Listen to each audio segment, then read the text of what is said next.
Hi, I'm Dr. Kate Joyner. I'm the Academic Coordinator of the Enterprise Leadership Program, or ELP, and I'm with... I'm Dr. Johnny DeLacy and I'm one of the facilitators for the Leading Self and Others program.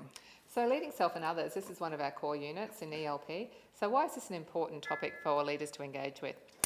Well, leadership is, I'm a little bit biased, but arguably the most important thing as a leader is your ability to lead others through the complexity that comprises most of our day-to-day interactions as leaders. It is the thing that determines productivity, engagement, happiness, well-being, lack of stress, all of those things. So how you actually present yourself as a leader and lead others through all of that complexity is really important. Oh, I'm convinced. So when they come to LSO, what can they expect to be learning and engaging with and doing?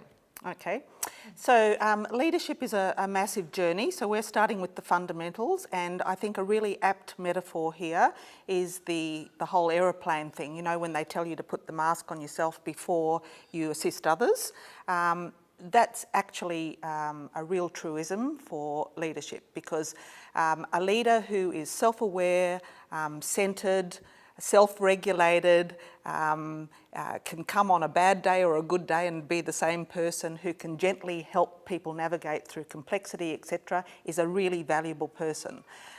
So we're taking that deep dive into self, and we're working on the self so that we are in a really good state to be able to lead others. And then we expand that knowledge a little bit to understand how others operate and how we impact on others, and why others are the way they are, I guess.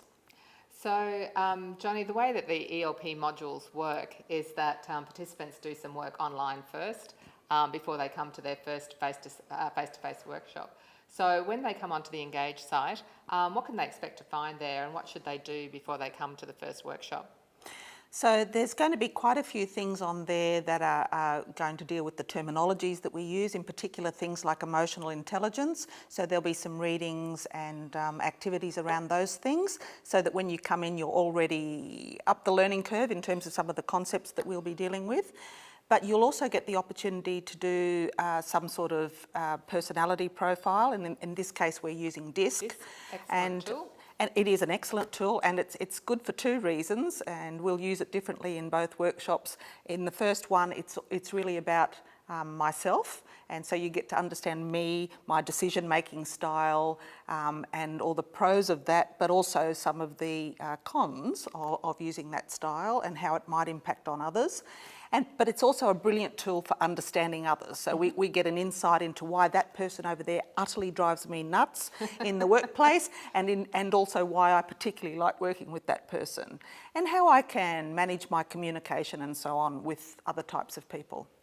So, yeah, it's the opportunity to do a personality profile, some reflection, and to get your head around some of the concepts in the unit. So doing all those things mean you'll have a way better workshop, face-to-face workshop, I think. Absolutely, because the yes, opportunity. That's right. We're all in the same place, and we've all done the deep dive, and we can really play with that material. Is there anything else that they should be thinking about or doing before they come to their first workshop? I think the mindset that you come with is really all important. So come with an open mind and a desire to learn about yourself and learn about others, and to really play in that space. I think that's really important. So come with an amount of vulnerability and a nice growth mindset, and we will create a lovely, safe environment for us to explore in that space and have some fun. Well, that's great. So thank you for choosing the ELP program, and we welcome you to Leading Self and Others.